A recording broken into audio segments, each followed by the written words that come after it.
জালো রে জালো, আগুন জ্বালো, দুনিয়া সিনার গতিতে আগুন জ্বালাও একসাথে, ভেসে যাবে অন্যায়। লালমনিরহাটে মশাল মিছিল দিয়ে আত্মপ্রকাশ করল স্বৈরাচার বিরোধী ছাত্র আন্দোলন। মশাল মিছিল ও বিক্ষোভ সমাবেশের মাধ্যমে আত্মপ্রকাশ করল ছাত্রদের নতুন সংগঠন স্বৈরাচার বিরোধী ছাত্র আন্দোলন লালমনিরহাট। শনিবার 22 মার্চ রাতে জেলা পরিষদ সুপারমার্কেটের সামনে কিছু শিক্ষার্থী মশাল প্রজ্বালনের পর একটি মিছিল শুরু করেন। মিছিলটি জেলা শহরের সেনামৈত্রী মার্কেট হয়ে মিশন মোড় চত্বরে এসে শেষ হয়। পরে সেখানে শিক্ষার্থীরা বিক্ষোভ সমাবেশ করেন। বিক্ষোভ সমাবেশে সংগঠনটির আহ্বায়ক মোহাম্মদ তানভীরুল ইসলাম তানভীর ও সদস্য সচিব নাইম শেখ বক্তব্য দেন। তারা বলেন, পতিত স্বৈরাচার শেখ হাসিনা ও তার দল আওয়ামী লীগের দুঃশাসন ও আগ্রাসনের বিচার নিশ্চিত করতে প্রাণপণ লড়াইয়ের অঙ্গীকার নিয়ে আজ আমাদের যাত্রা শুরু হলো। আমরা কোনো রাজনৈতিক দল না।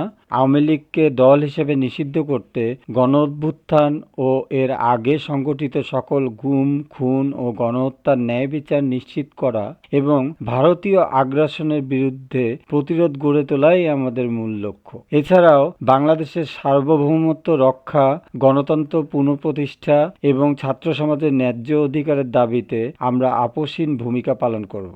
বক্তারা মুক্তিকামী সকল ছাত্র যুবকদের এই আন্দোলনে সক্রিয় অংশগ্রহণের আহ্বান জানান।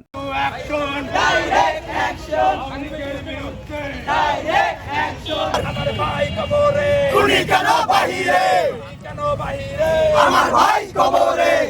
আমি মোহাম্মদ তানভীরুল ইসলাম। আমরা ইতিমধ্যে দেখতে পাচ্ছি বাংলাদেশে এই জুলাই এবং আগস্টে আওয়ামী লীগ সরকার যে ম্যাসাকারটা চালিয়েছে, তারপরে এখন বিভিন্ন মহল চাচ্ছে আওয়ামী লীগকে আবার নির্বাচনে নিয়ে আসতে। আমরা জুলাই দেখেছি, আমরা আগস্ট দেখেছি, আমরা আমাদের 2000 শহীদ ভাইদের আত্মত্যাগের ইতিহাস দেখেছি। আমরা 20 থেকে 30 হাজার আমাদের ভাইদের পঙ্গুত্ব বরণ করতে দেখেছি। যদি বাংলাদেশে কেউ যদি চায় আওয়ামী লীগকে আবার পুনর্বাসন করতে, যদি চায় আওয়ামী লীগকে আবার নির্বাচনে ফেরত নিয়ে আসতে, তাদেরকে কড়াভাবে বলে দিতে চাই, আমাদের যে 2000 ভাই শহীদ হয়েছে তাদেরকে ফেরত দেন আগে। আপনারা ফেরত দেন পিলখানার 57 জন সেনা অফিসারদের। ভারতীয় মদদে আওয়ামী লীগের চক্রান্তে পিলখানায় যে বর্বরতা চালানো হয়েছিল, বাংলাদেশের চৌকস 57 জন সেনা কর্মকর্তাকে নির্মমভাবে হত্যা করা হয়, তাদেরকে শহীদ করা হয়, তাদেরকে ফেরত দিয়ে আসেন। তারপর আপনারা আওয়ামী লীগের নির্বাচনের কথা আপনারা বলুন। আমরা জুলাই পার করেছি, জুলাইয়ের বিভীষিকা পার করেছি, আগস্টের সেই দিনগুলো আমরা পার করেছি।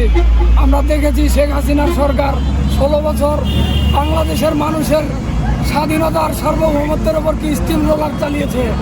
আমাদের আলেমরা কষ্ট সহ্য করেছেন, আমাদের সাধারণ মানুষ কষ্ট সহ্য করেছেন, আমাদের রাজনৈতিক দলগুলো কষ্ট সহ্য করেছে।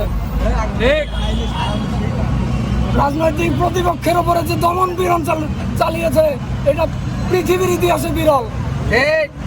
এটা মেনে নিতে না পেরে ছাত্র জনতা জনগণকে সাথে নিয়ে 5 আগস্ট কায়েম করেছে। আবার পাবলিক রায় দিয়ে দিয়েছে যে শেখ হাসিনার জায়গা বাংলাদেশে আর হবে না। শেখ হাসিনা পালিয়েছে তার মামুর দেশে। তো এখান থেকে আমরা বুঝি কে কাকে মদত দেয়, কে কাকে টিকিয়ে রাখে। তো শেখ হাসিনার জায়গা বাংলাদেশে হবে না।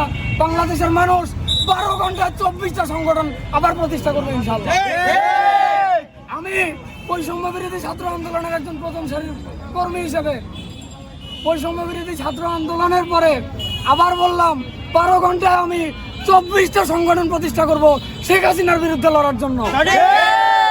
এই বলে আজকের আমাদের এই নতুন সংগঠন স্বৈরাচার বিরোধী ছাত্র আন্দোলন লালমনিরহাট, এটার আত্মপ্রকাশ অনুষ্ঠানে এবং মশাল মিছিল কর্মসূচি এখানে সমাপ্ত ঘোষণা করছি। আসসালামু আলাইকুম ওয়া রাহমাতুল্লাহি ওয়া বারাকাতুহু। আচ্ছা, আপনাদের এটা কি আজকে নতুন সংগঠন নাকি? জি, আমরা আজকে মশাল মিছিল এবং প্রতিবাদ সমাবেশের মধ্য দিয়ে স্বৈরাচার বিরোধী ছাত্র আন্দোলন লালমনিরহাটের আত্মপ্রকাশ ঘোষণা করলাম। আচ্ছা, এর আগে তো আপনারা বৈষম্য বিরোধী আন্দোলনে আপনারা অংশ নিয়েছিলেন। জি, আমরা যখন বৈষম্য বিরোধী ছাত্র আন্দোলনের ব্যানারে যে জুলাই এবং আগস্টে আন্দোলন ছিল, সে সময় আমরা ছিলাম। সকল গোষ্ঠীকে, ফ্যাসিস্ট বিরোধী সকল শক্তিকে একত্রিত করে আমরা আবার রাজপথে থাকবো আওয়ামী লীগকে নিষিদ্ধ না করা পর্যন্ত। সেই জন্যই আমাদের এই প্ল্যাটফর্মের যাত্রা শুরু করলাম আমরা। দৈনিক আজকের বাংলা .net